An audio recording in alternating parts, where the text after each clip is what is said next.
dia falando sobre tendências com a participação da Nielsen.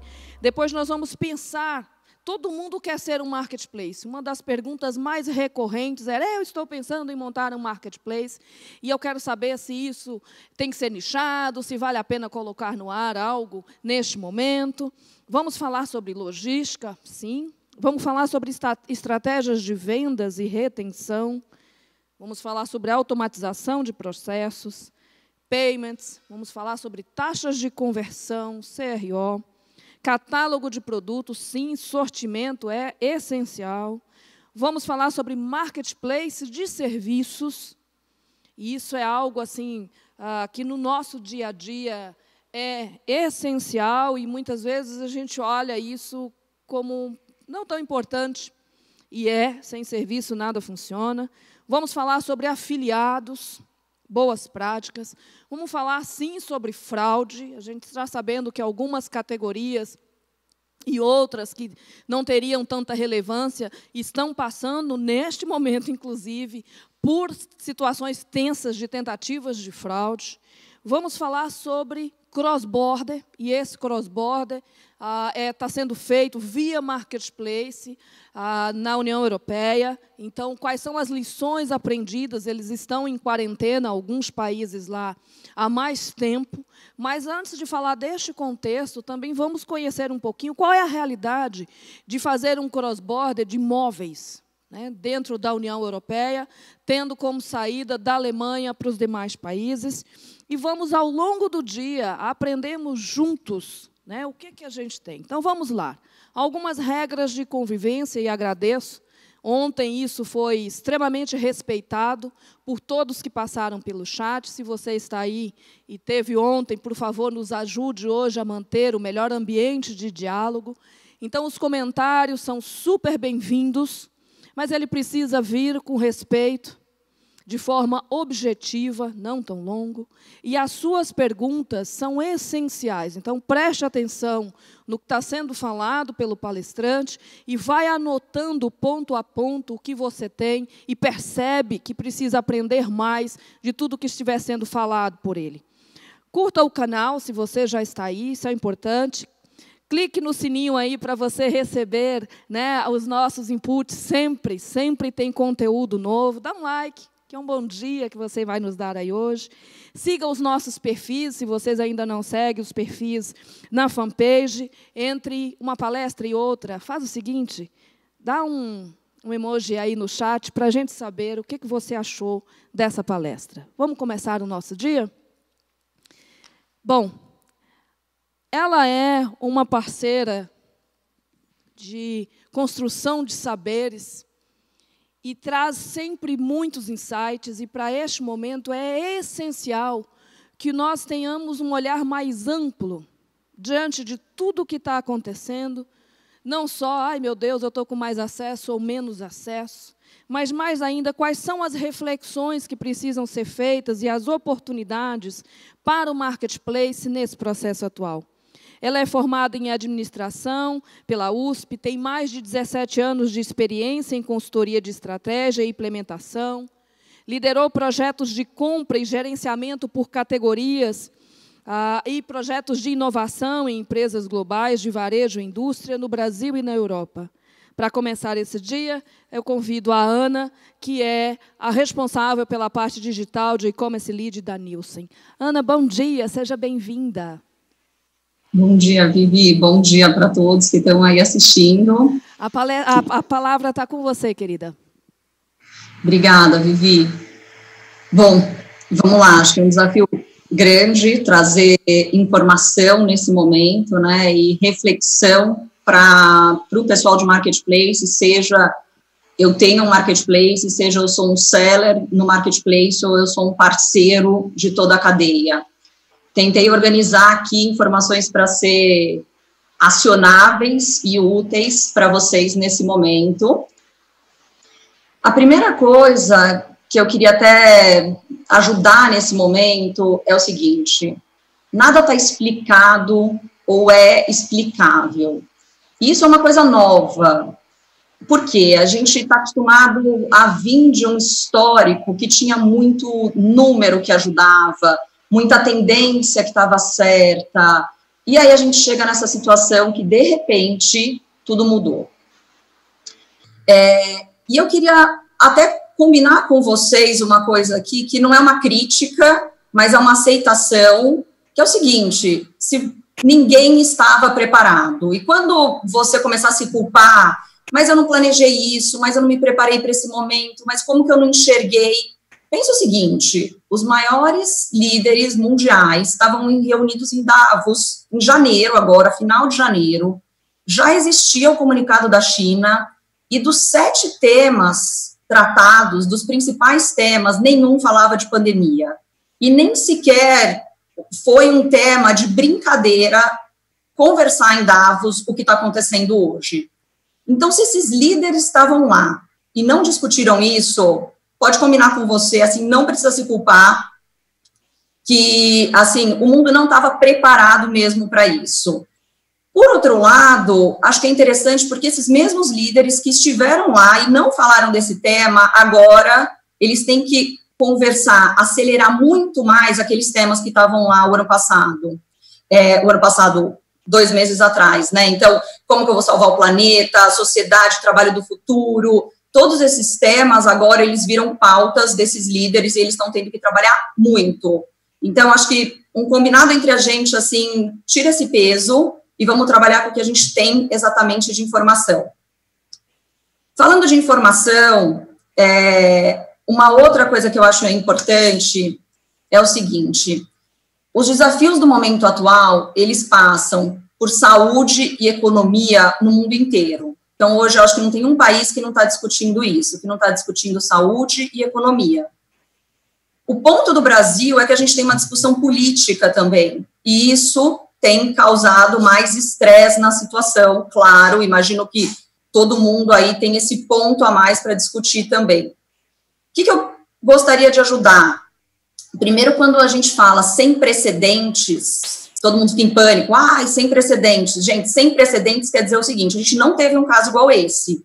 E economista e analista está acostumado a olhar passado e encontrar padrão nesse passado. Como a gente não teve esse passado para olhar padrão, causa esse desconforto, porque eu não consigo traçar uma tendência do que vem pela frente. Isso quer dizer sem precedentes. Para quem vai tomar decisão agora, a minha dica é: que informação você precisa de fato? E que informação vai te ajudar a tomar essa decisão? Então, eu vou pautar agora a conversa daqui para frente com base nessa história que eu contei, e que eu queria, e claro, assim, tem muita coisa que pode ser que eu estou falando agora, semana que vem vai estar totalmente diferente, mas acredito que tem coisa aqui que dá para ajudar a tomar decisão. Indo para o desempenho de marketplaces, acho que no começo da conversa a ideia era trazer esse desempenho. Quem teve o ano passado e no evento de marketplace viu a nossa apresentação falando do desempenho dos 50 maiores marketplaces do Brasil. Eu vou passar rapidamente para vocês aqui que, de acordo com as nossas apurações, então, esses marketplaces, eles crescem 13%, então, quando eu somo esses 50 marketplaces, eles crescem 13%. Lembrando que o Brasil teve um crescimento de e-commerce de 16%. E aí eu acho que a grande questão, né, a grande pergunta que vocês vão ter é: nossa, então eu estou te falando que quem não é marketplace cresceu 24%, ou seja, cresceu mais que esses marketplaces, porém, eu vejo notícia que todos os grandes marketplaces estão reportando crescimentos muito, muito grandes. Então, voltando, primeiro, por que isso está acontecendo? Primeiro que esses grandes marketplaces, eles concentram, sim, mas aqui a gente está pegando os 50 maiores, então tem marketplace que não é tão grande assim. E a entrada de bens não duráveis nesses marketplaces, principalmente de sellers, o que acabou fazendo?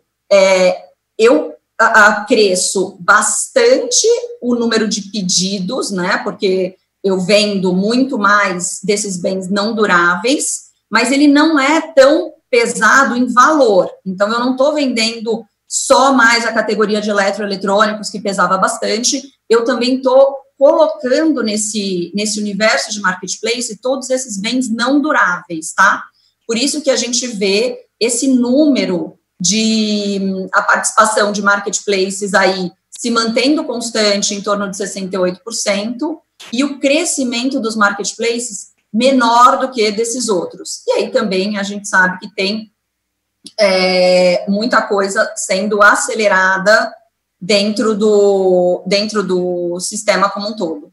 Voltando até um pouquinho aqui nessa informação, então, se eu for falar do número total em valor, a gente fala de 42 bilhões feitos por esses 50 marketplaces no ano de 2019 e 91 milhões de pedidos, tá? E aqui a queda do ticket médio comprovando essa entrada mais de bens não duráveis. Quem quiser ter acesso, depois a apresentação vai estar disponível, a apresentação do ano passado, e que a gente já se comprometeu com a Vivi, no evento de outubro, levar uma apresentação de marketplace mesmo, com todos os detalhes que vocês viram no ano passado, mais estruturada. Para a gente seguir para o que temos de informações dessas últimas semanas de varejo no Brasil, varejo físico e também de e-commerce, para pensar aí com os marketplaces. Então, vamos lá.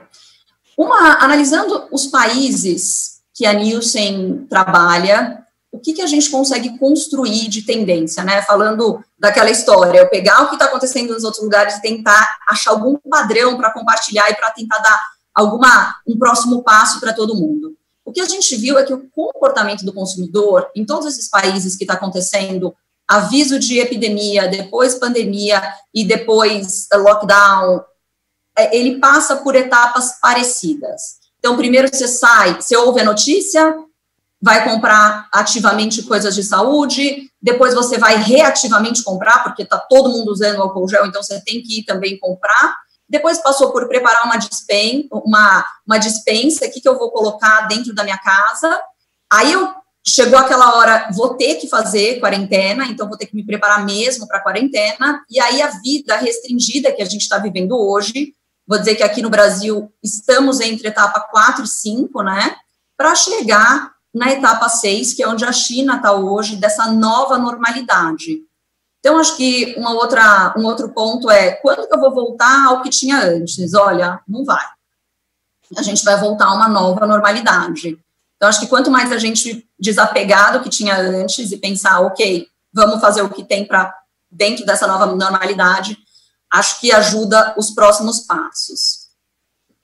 Em relação a varejo físico, principalmente de bens não duráveis, que é onde a Nielsen audita, é onde a Nielsen mensura. O que aconteceu esse ano, tá? Se eu olho para esse varejo de autosserviço. O autosserviço aqui eu estou chamando de supermercados.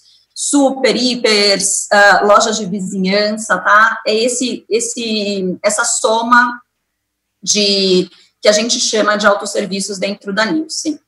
Então, o que a gente vê? Que o ano, ele está crescendo bem, 4,4% é um crescimento significativo, tá? Principalmente num Brasil que vem de um histórico de crise, onde era a gente estava apresentando uma lenta retomada, que a gente falava, então, quando a gente olha esses números, é crescimento, de fato.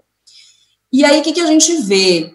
Que a semana antes do Carnaval foi uma semana que cresceu bastante, a semana do Carnaval, onde acontece o primeiro caso, por natureza, é uma semana que não cresce, e aí depois a gente vê a semana seguinte, aquela que o brasileiro vai fazer a dispensa, para depois começar o distanciamento social.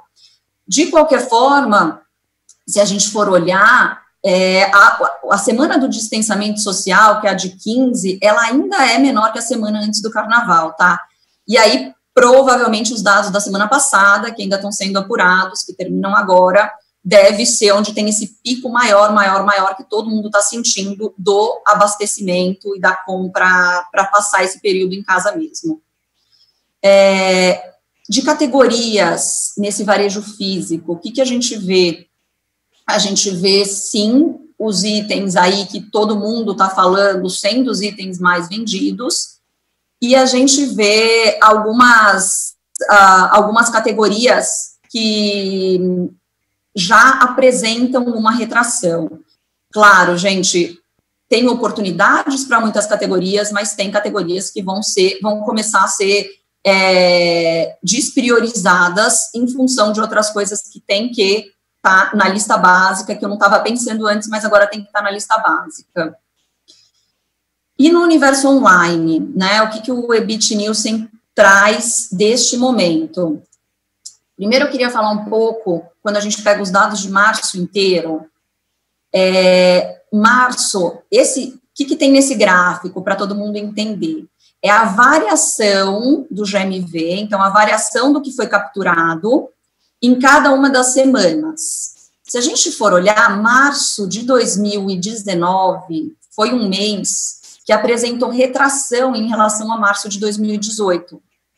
Ele começa, por que ele apresenta retração? Primeiro que ele começa em carnaval, então esses primeiros dias do mês aqui, se a gente lembrar, era carnaval. Então eu vendi, obviamente, menos que no ano anterior, que não tinha carnaval. Março desse ano começa muito bem, começa crescendo bem, né? Mas a gente vê que esse crescimento, ele foi caindo dia a dia. Apesar da gente ter tido aqui um dia de consumidor, uma semana de consumidor com crescimento ainda e melhor que o crescimento do ano passado, a gente já vê, sim, uma desaceleração do total e-commerce. Lembrando que na hora que eu pego o total e-commerce, eu estou falando de todos os produtos que são vendidos de bens de consumo B2C, né, que vão direto para o consumidor, e não que ficam, e não somente um segmento. Para trazer para vocês, mas todo mundo, ok, então aqui temos uma curva que fala que o e-commerce, ele continua crescendo, mas ele está crescendo menos do que ele estava crescendo, tá? Que eu acho que é importante isso. E aí as notícias saem, nossa, mas o e-commerce está crescendo, o e-commerce vai bombar, o e-commerce a solução. Então, o que está crescendo mesmo? Aqui, fizemos uma separação entre o que é o total e-commerce, tá? Em relação à variação de faturamento entre as semanas de 20 a 16 de março versus 13 a 9 de março. E onde, então, o total e-commerce, ele perde já. E aqui, em relação à semana anterior, tá? E aí, o que cresce são esses e-commerces onde a gente fala de autosserviço. Então, são os e-commerces focados em vender esses bens não duráveis, basicamente alimentos, produtos de limpeza, bebida e produtos de higiene pessoal. Então, acho que aí, para a gente não ser leviano, né, e dizer, o e-commerce está crescendo, e eu sei que muitos de vocês não estão vendo isso, então, assim, não está crescendo, não está acontecendo isso. O que, de fato, está crescendo é o autosserviço, a venda de alimentos, bebidas, produtos de limpeza, higiene, de maior parte dos supermercados. A gente também vê uma diferença no Brasil, em cada um dos estados, lembrando que cada um dos estados, eles têm um grau de e-commerce diferente, né, eles estão na rota do e-commerce num momento diferente, e aí a gente vê que aqueles estados, ou aquelas áreas do Brasil onde eu já estava mais evoluído em bens não duráveis, eles conseguiram continuar crescendo nesse período, porque ainda tem alguns estados, algumas regiões, que não estavam tanto nos bens não duráveis como o restante do país. E aí, segue aumentando esse número de novos consumidores. Então, esses consumidores, aqui acho que é uma informação interessante, que assim, as pessoas estão sim procurando o e-commerce. E por mais que hoje ela entra por causa do autosserviço, porque ela não teve escolha. Ela vai ter que comprar. Muitas pessoas não podem mais sair de casa por diversos motivos, algumas estão praticando isolamento ou estão também contribuindo para ter menos gente na rua, e aí vão optar pelo e-commerce. E essa primeira compra online, ela está acontecendo muito mais forte nesse autosserviço, tá? Nesse grupo de consumidores que vão buscar essas lojas. Acho que a notícia é o seguinte, uma vez que você vai e começa por esses grupos, o que a gente viu nos estudos anteriores, é que você se fideliza ao formato. Então, provavelmente tem gente que não está vendo impacto agora, que está muito preocupado, mas assim, tem uma coisa desse momento que a gente está vivendo que está fazendo o consumidor ir mais acelerado para o online, para ele entrar nesse online e ter a experiência. Lógico que todos esses supermercados, eles estão tendo a responsabilidade de educar esses consumidores online para eles continuarem depois dentro desse grupo. Aqui falando um pouco de variação de faturamento, a gente fez deu uma olhada, assim, é interessante, né, para quem gosta de dados, é curioso, é interessante olhar que categorias que não estavam muito ativas no e-commerce, de repente elas voltam para as pessoas passarem esse período em casa, né, para as pessoas passarem esse período mais restrito, e aí aqui o que a gente fala de alimentos e bebidas, de fato, saúde também sendo mais procurado e ganhando importância aí. São categorias ainda pequenas no online, mas que crescem de forma acelerada comparando a última semana contra a semana anterior. Em relação a produtos de grande crescimento, os produtos que a gente chama dos fast moving consumer goods, que são os produtos de alto giro, sim, são os produtos que mais crescem. Então, o slide anterior eu falei de categorias, agora eu estou falando de produto, sim, produto, e aí sim a gente vê que esses produtos são os que mais crescem aí, vendas através, se a gente for comparar até o dia 15 de março, em relação a todo o ano, quem mais cresceu vendas no comércio online, tá? Acho que o grande ponto aqui, a gente no ano passado falou bastante dessa rota do e-commerce, onde a gente estava, e que o Brasil estava nessa parte de bens não duráveis, e aí o que aconteceu foi que esse momento acelerou demais. Então, quem ainda achava que precisava, quem estava estudando se era hora ou não, foi aí devorado, né, pela onda de que tem que estar, tem que acontecer, e tem que ir para online de qualquer jeito, e o pessoal já está indo, né? O que a gente vê aí é muita movimentação e já está indo. E aí até a ideia aqui seria falar, mesmo que você, e-commerce, não trabalha com bens duráveis, a gente está vendo este momento, não a importância, mas assim, o valor de ter produtos de venda recorrente para manter o negócio circulando. Então, acho que tem uma oportunidade para quem está pensando em como eu vou reativar o negócio, como que eu vou me reinventar nesse momento. Eu acho que pensem em bens, como você pode incrementar bens não duráveis dentro desse negócio. Eu não estou falando para todo mundo vender álcool gel, muito pelo contrário, mas se permitir, neste momento, se questionar. Então, eu chego até aqui, o que eu posso pensar de parceria, o que eu posso pensar de ideia para fazer essa roda voltar a girar, tá? Eu acho que aí parceria e encontrar e pensar na cadeia como um todo é uma das saídas. Queria comentar com vocês, só para fechar essa parte de e-commerce no Brasil, quando a gente olha para a França e Itália, que estão em estágios de curva de doença à frente nosso, mas de comportamento do consumidor parecidos aí desse isolamento, né? A gente vê, sim, a parte de alimentos e bebidas é aonde mais cresce, mais cuidado também, porque não é que cresce e fica crescendo. Todos os dois países, eles cresceram muito pós-notícia, que é a semana que a gente viveu semana passada, é a semana que a gente está vivendo essa semana, mas depois eles chegam numa certa estabilidade. Então, também cuidado para quem trabalha com os bens não duráveis, que está vendendo, com super estocagem, porque tende depois a voltar para a estabilidade. O que a gente vê de interessante da França é o crescimento do home delivery. Para quem acompanha um pouco mais do e-commerce na França, sabe da importância do pick-up, dos lugares de coleta da França. Então, a França cresceu muito o e-commerce através dos pontos de coleta.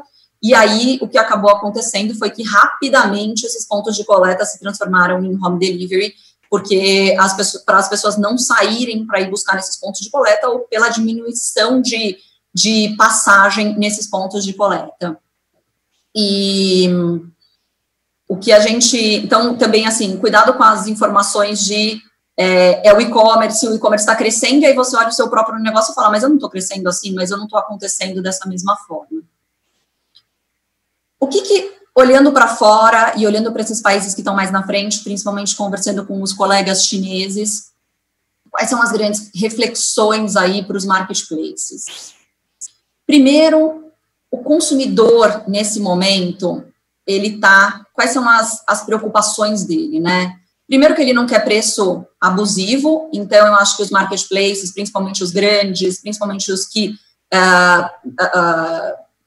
põe o preço no mercado, tem esse papel, né, já está sendo cobrado para garantir um valor coerente, né, para ser cobrado. A gente vê comunicação, uma necessidade de comunicação clara, não só de o que vai ser feito, mas a embalagem também, como vai ser apropriada, como vai ser mudada. Imagino muitos de vocês aí já pensando em embalagens para essa nova fase, né, que as pessoas não querem ter risco mais. E aí, 2 outros pontos, as pessoas estão entendendo o seu novo perímetro de compra, e isso eu acho que vai durar um pouco mais. Então, estudar até onde eu posso ir, até onde mais eu vou precisar de e-commerce, aonde mais eu vou precisar, e aí eu acho que o Marketplace tem um papel bem forte de ajudar nesse selo, de ajudar a trazer essa informação.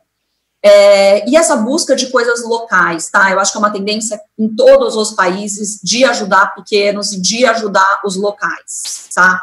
Eu acho que é uma coisa que eu realmente acredito e entendo que a gente possa, sim, se ajudar, e aí todos os números locais, eles são maiores em cada um dos países nas etapas que estão um pouco mais acelerados que a gente.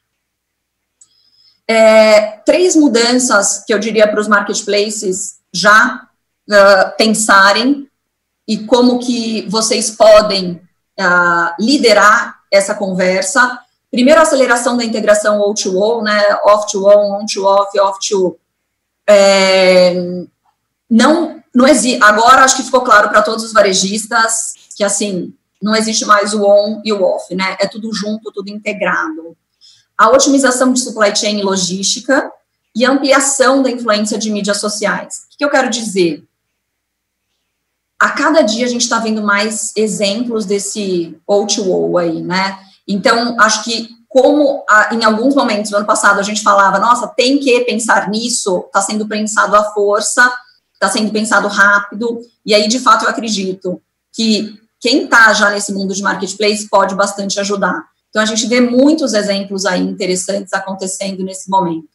A gente, em relação aos avanços de supply chain e logística, imagino que todo mundo que tem um e-commerce, que é um seller, que é um parceiro ou um marketplace nesse momento, a gente vê, sim, a importância dessa cadeia. E como a cadeia está sendo repensada.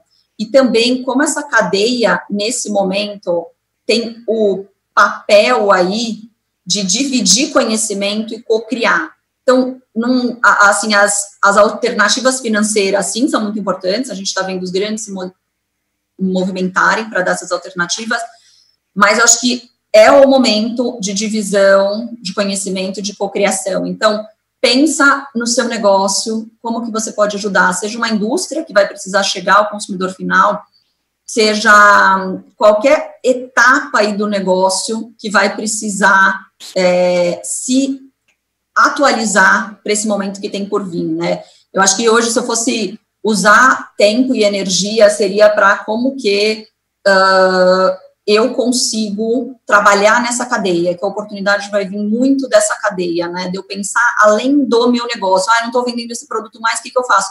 Mas eu não sou esse produto, eu sou esse negócio, eu sou o que gira em torno desse negócio. Então, como que eu posso ajudar neste circuito?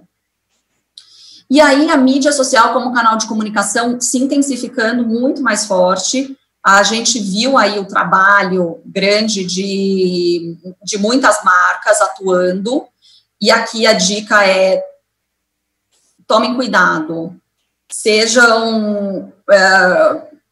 eu acho que a gente está num momento que requer muita atenção com o que eu passo, com o que eu repasso, com o que eu me posiciono.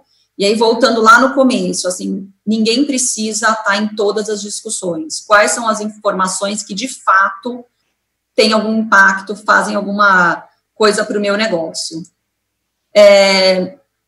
Dados é fundamental nesse momento. Quem não começou ainda, acho que é um bom momento para guardar informação, para ter informação, para limpar a informação. As suas informações vão ser muito importantes daqui para frente. Então, vale muito ir atrás de dados e limpar os dados e guardar os dados e ter esses dados, tá? Para qualquer uma dessas frentes aí de oportunidades, dados é muito importante.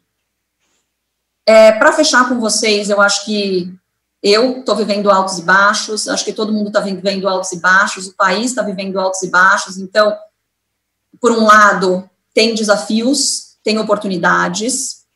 A segunda coisa é, de fato, se cuidar, de fato, pensem em...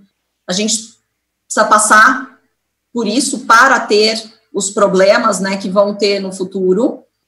E se permita passar pelos altos e baixos, se permita pensar coisas que você nunca pensou, não se critica muito e garanta, assim, se permita, de fato, viver o que tem nesse momento. Eu acho que toda vez que você for muito para o futuro, volta para quem é o seu negócio, qual que é o valor daquele negócio, lembra por que ele existia, por que você criou ele, que daí vai vir alguma alternativa, alguma ideia legal.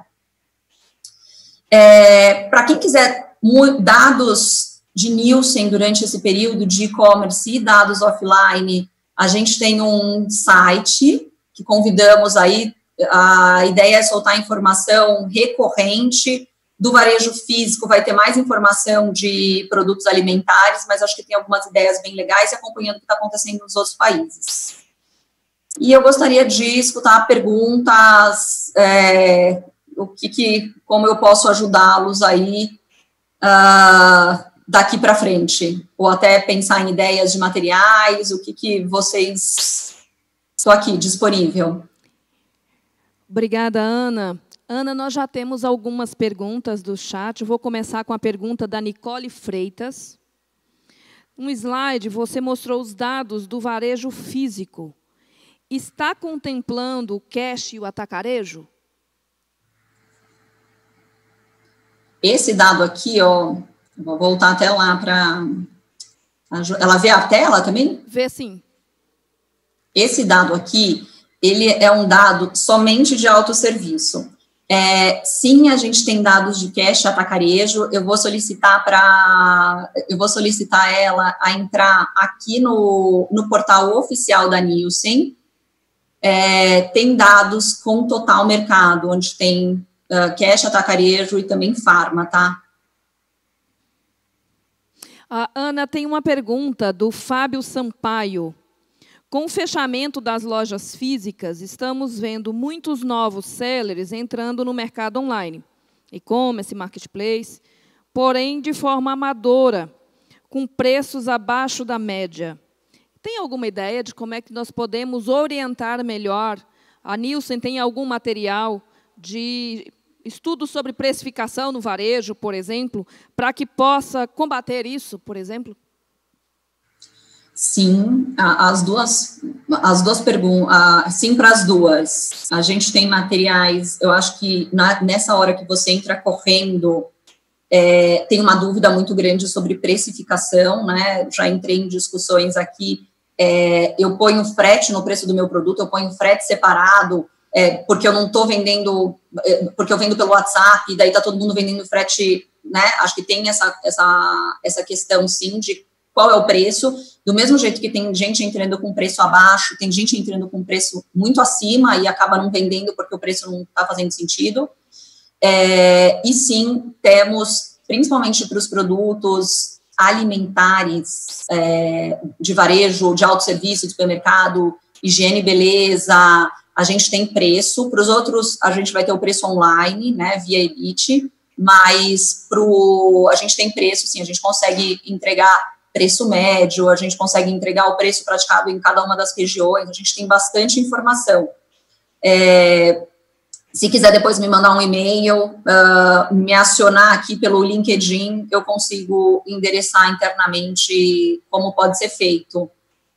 Para quem é varejista, né, varejista colaborador da Nielsen, ou quer vir a ser varejista colaborador da Nielsen, eles recebem um relatório que tem este preço médio para ser acompanhado, então é até mais fácil para o varejista ele vira um colaborador e ele consegue acompanhar isso, tá?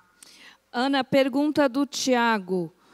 No crescimento do autosserviço que você apresentou, as regiões Norte e Nordeste ficaram negativas, destoando das outras 3 regiões. Você acha que volta a aumentar a concentração do e-commerce no Brasil nas regiões Sul e Sudeste nos próximos meses?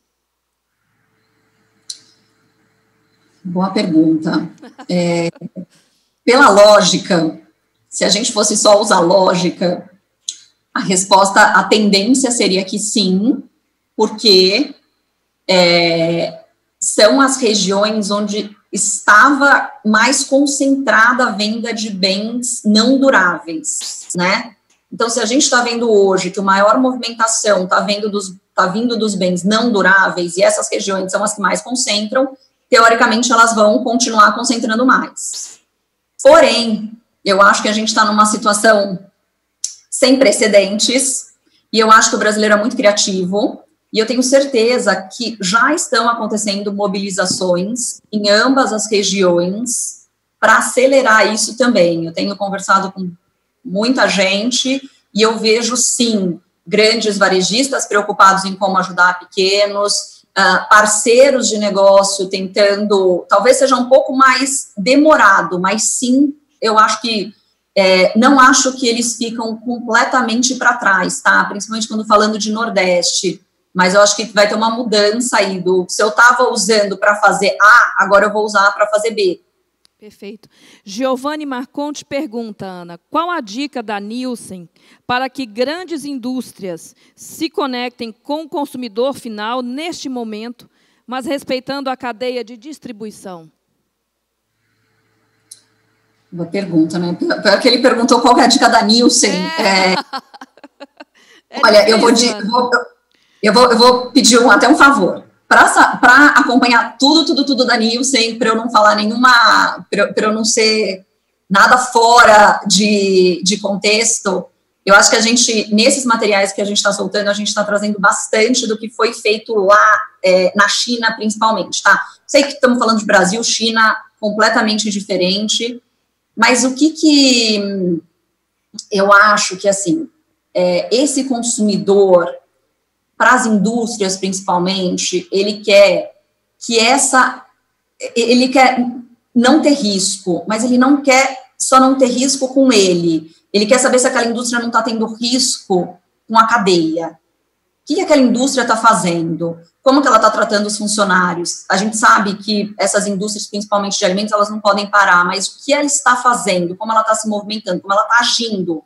Eu acho que menos do que criticar se tem gente trabalhando, não tem, se está precisando, não está, é ter a transparência de eu estou tomando atitude. Eu acho que a questão de embalagens é uma outra coisa que a indústria pode se comunicar bastante com o consumidor, uma coisa que a gente viu acontecendo lá fora, e sim, vai ser uma coisa que vai chegar aqui quando a gente tiver que voltar, e ainda, porque não é uma volta, eu acho que isso é um ponto interessante. Já pensa que a volta, ela não vai ser a volta da semana passada, da semana anterior, ou da semana do carnaval. Ela vai ser uma volta diferente. Vai ser uma volta que as pessoas vão ter passado por traumas. Então, na parte de embalagens, o que eu posso ajudar a comunicar, né? Como foi feita aquela embalagem, quais são as etapas do processo. Eu acho que é participar mais esse consumidor, no meio do que ele faz. Em relação então eu vou direto para o e-commerce, acho que cada indústria já tinha um caminho, já tinha escolhido um caminho.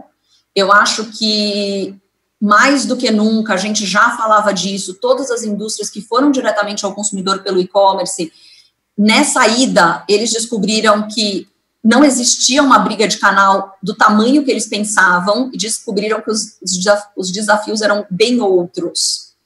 Eu acho que é um momento que o B2B é muito necessário, né? Quem não estava tão acelerado está correndo atrás também, as indústrias, para ver como esses pedidos vão ser online, e a gente está vendo aí como está movimentando bastante isso. Então, acho que esse comércio B2B também, ele vai, e aí o comércio B2B, o que ele for para frente, ele não vai voltar para trás, né? Ele vai cada vez mais se crescer nessa necessidade.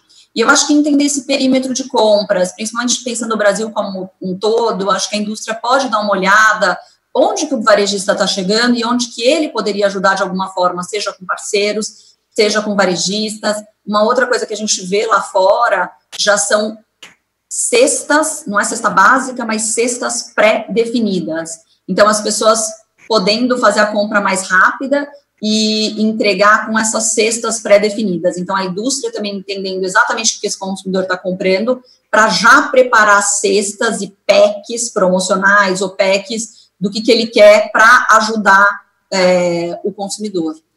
Ana, desculpa. Pode continuar, Ana, depois eu te pergunto. Não, eu respondi para ele. Vamos lá. O Jomar de Souza, de Rondônia. Olá, Jomar. Bom dia. Como posso utilizar as estratégias de marketplace em bens duráveis, em um estado pequeno que nem o nosso, onde o momento talvez não seja para a compra de bens duráveis? Alguma sugestão, Ana, de como relacionar com este cliente? Onde eu olharia? De fato, eu acho que se ele for um marketplace, eu acho que ele tem que olhar para... Porque eu não entendi aí, se ele é o marketplace... Parece que ele é uma loja normal, tá? Uma loja física, mas não um marketplace. Ele quer usar a força do marketplace nesse momento. Né? Eu acho que, primeiro assim, o e-commerce aí vai ter uma retração ou uma desaceleração nesses bens duráveis, não pelo e-commerce, mas pelo momento que a gente está passando. Algumas categorias trazem crescimento, então coisas que a gente não estava comprando tanto e acaba se preparando para esse momento e comprando.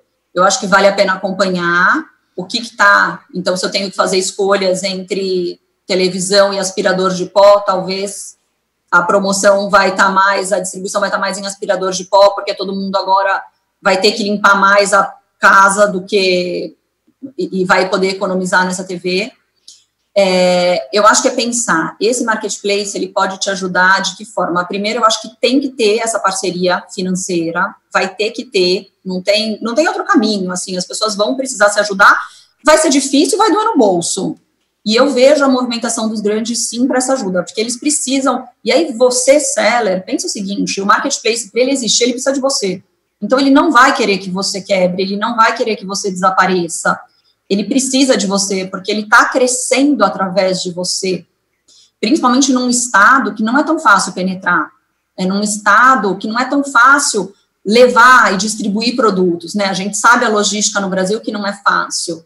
Então, eu acho que até, se ele quiser bater um papo em off depois, posso até dar mais alguns palpites, mas eu acho que eu voltaria para pensar dentro, assim, o que eu, de fato, consigo fazer neste momento. Se ele tiver produto estocado, ele tem uma grande arma na mão, porque ele tem produto lá, localmente, nesse estado, que vai ser cada vez, assim, mais habilidoso distribuir produtos dentro do Brasil. Se ele não tem produto estocado, eu acho que sim, conversar com o marketplace ele não tem produto estocado, mas ele tem uma cadeia, ele tem clientes, ele tem uma lista de clientes, ele tem um CRM de clientes, ele conversa com pessoas, o que ele pode fazer, como ele pode usar essa ferramenta, porque vocês que têm negócios, pensa o seguinte, você tem produto e você tem cliente, e esses clientes que você tem têm valor, sejam eles adquiridos através do próprio marketplace ou de conta própria, mas é um valor que você tem porque você se comunica com ele, você fala com ele. Eu acho que tem algumas ideias aí que poderia, mas talvez eu conversando com ele possa ajudar mais, pode me procurar aí, LinkedIn, Instagram, a gente bate um papo. Ok. Ana, querida, muito obrigada pela tua participação. Foi muito bom ter começado o dia com tantos insights aqui. Um bom dia para você, querida. Obrigada, Vivi. Até mais. Obrigada, Vivi. Boa sorte. Obrigada, querida.